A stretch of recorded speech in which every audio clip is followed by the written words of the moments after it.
Hey guys, um, 6, 9, 12. That's a pretty interesting number. At 122 at that. Wow, too cool.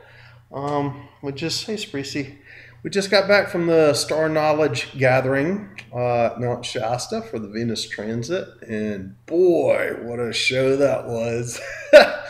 um, it's going to take me a while to tell the whole story.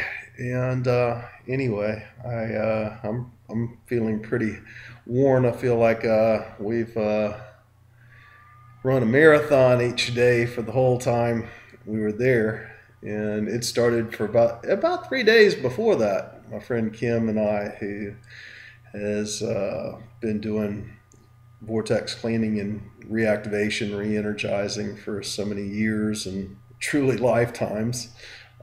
We both have memories back to Atlantis together doing this work. We went around Shasta in the days before doing what they said couldn't be done. And the message I received when we got there was we had to encircle Shasta, cleansing any of the lower vibrations and re-upping and energizing the vortexes. And y'all know that Shasta itself is one giant vortex, but many things have happened there over the years that those of us that do this work allow those lower and negative vibrations to flow on out, and that allows the increased flow of the energies around. And it's quite interesting how it all happened, because we knew that we were there to do this, but I thought we could just drive around like they had highways all around Shasta, but nope.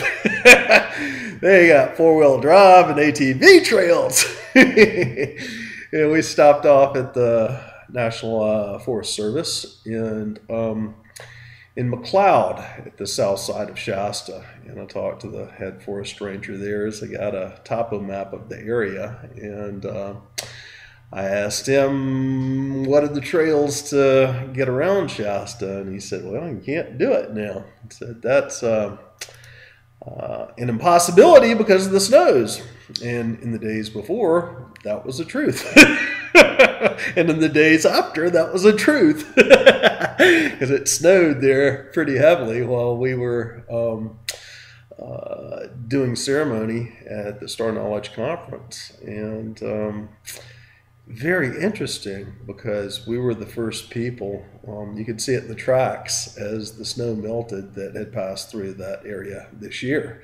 And storm clouds were gathering as we were completing the mission, going down four-wheel, it wasn't even four-wheel drive trails, it was ATV trails in a four-wheel drive Subaru. It was quite a feat. And yeah, I put a couple of scratches that I thought would have been worse, and I was able to wax them out of the running Subaru. But we made it. And whenever we do these things, what happens is it amplifies the energy. And when we do these things before our gatherings, and we go there and we cleanse and activate the various energy portals, it just makes our manifestation, our ceremony within the gathering, many hundreds of times, if not thousands of times, more powerful. And this gathering had buku people who were activated light masters, having gone through their ascension process, having activated and anchored their chakras, enlightened themselves. Many, many people were there, and on all various levels at this conference. And it was just amazing what happened. I'm going to make some more videos later on this, but this is just my first one since I've gotten back, and the beginning of telling the story.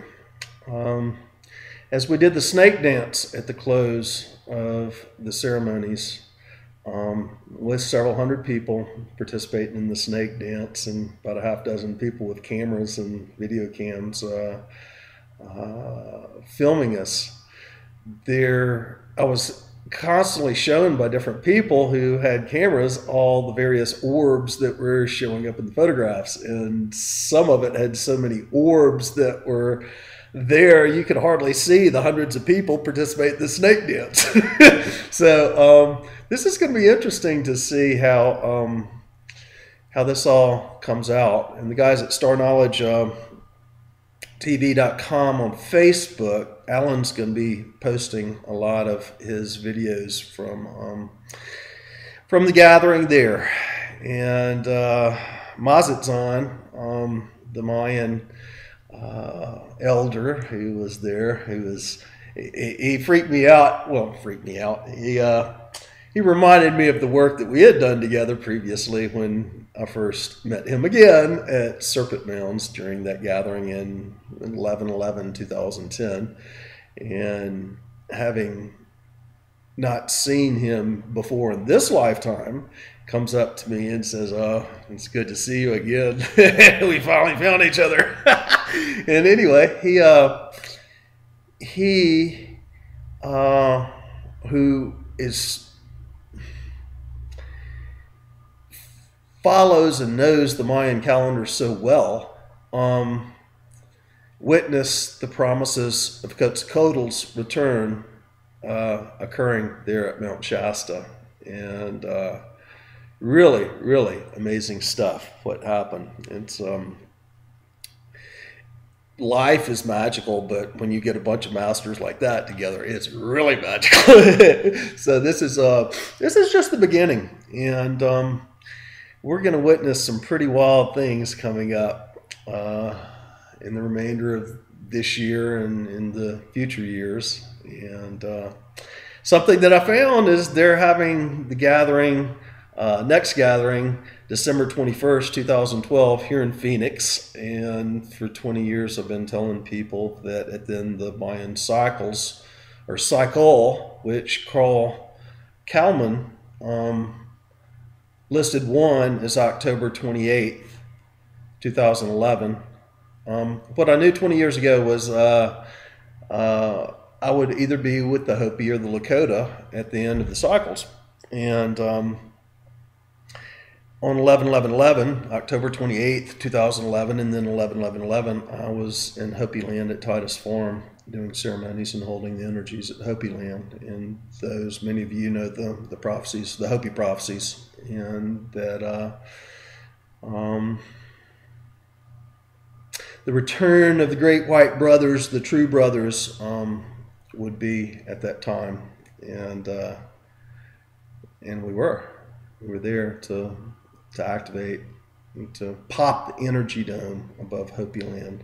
And that was during one of the Mayan cycles. Well, I knew I'd either be with the Hopi or Lakota, and here it turns out that the next gathering is going to be here where I am now in Phoenix, December 21st, 2012. How amazing. So the vision is happening, and that I'll either be with the Hopi or the Lakota. Turns out it's both. So quite interesting how things happen, and how this all manifests. And sometimes I wonder if I'm seeing the vision, or if my vision of seeing which comes first, the chicken or the egg? You know, am I seeing the future, remembering the future, since it's all happening in the now, or is my vision and knowingness what's actually manifesting it all? And that part I haven't figured out yet. Yeah, there's quite a few, this is a really amazing time to be alive. This is really the enlightening process, and the process of ascension, and your knowingnesses, and how it all works out is it's very magical, and very beautiful. And I hadn't anyway figured it all out, but I'm figuring a lot of it out. Remembering it. And so that's that's all I have to say for now. I've got some work and some things that I've got to do this afternoon, but I just wanted to post this video and tell everybody thank you very much for joining us. And the Venus Transit, humanity's collective decision to go on the positive or the negative timeline, it's been made, and we're going on the positive timeline. The future is not set in stone. How it'll occur, I don't know. And remember, as we are still in duality right now, we are not fully out of duality. The lighter we become, the opposite polarity will make balance until we truly shift into that next dimension. And New Earth is here, but it's just not fully birthed yet. And so this is going to be a very interesting time coming up to witness. The lighter we become, the more that opposite polarity is going to try to keep balance. So, and remember, we are all of it.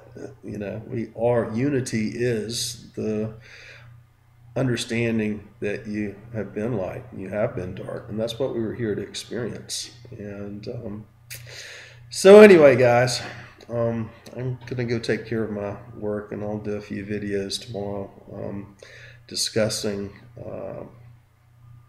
more about what happened there. Love you guys. Thank you, Laura. Thanks, Mark Dream Peopler. Thank you, all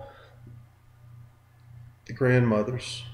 Thank you, Chiefs. Thank you, Elk and Blue Eagle and Mazatlan and all the other light masters that were there. That's was a very incredible time. Thank you very much. I love you.